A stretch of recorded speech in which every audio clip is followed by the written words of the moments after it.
They say a butterfly can flap its wings on one side of the earth, and the effects of the flaps will eventually be felt on the other side of the earth.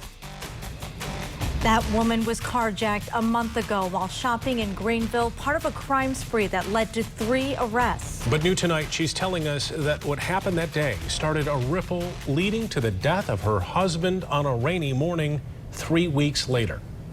Ken Colker's here with us in studio now. He spoke with her at her home in Northeast Kent County. What an awful string of events, Ken. Yeah, it's really horrible for that family. Her husband died in that motorcycle crash just last week, but she says it would not have happened had she not been carjacked 3 weeks earlier. At her request, we are not showing her face in our story. And I told him, you want the car? I don't care, you can have the car. But I wouldn't have guessed back then that the ripple effect of that would have been my husband's life, that they took my husband's life when they took my car.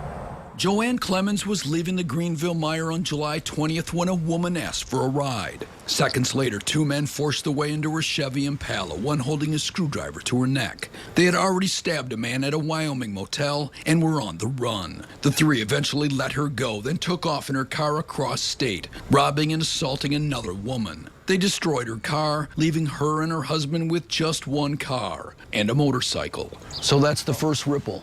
That's the first ripple. Her husband, Thomas Clemens, hardly ever rides his Harley-Davidson in the rain, but he did on August 12th to his job at Montague. That's because his wife needed the car to testify that afternoon in a Montcalm County courthouse against one of the 3 suspected carjackers.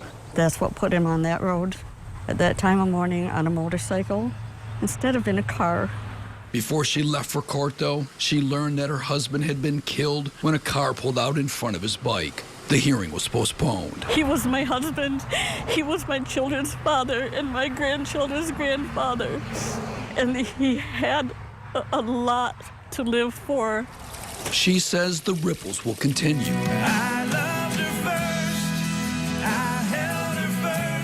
Her husband was supposed to dance with her granddaughter at her wedding next summer to the song I Loved Her First. He was the first to hold her when she was born. Her and Grandpa had their song picked out, and she won't ever get that dance.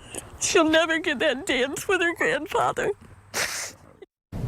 Now, her husband was also the family's breadwinner and did not have life insurance. A fund has been set up to help the family. We have a link to that on our website at woodtv.com. All 3 suspects in the carjacking are still working their way through the court system. It's one of those stories that you want to push pause on and rewind and try to stop from happening. As you said, it's the direct connection, the correlation through all these events. It's that ripple effect that just one thing started and it just... How terrible. Gut-wrenching. And all she was doing was coming out of a grocery store, and then her life completely turned upside down. Just terrible. Ken Colker, thank you.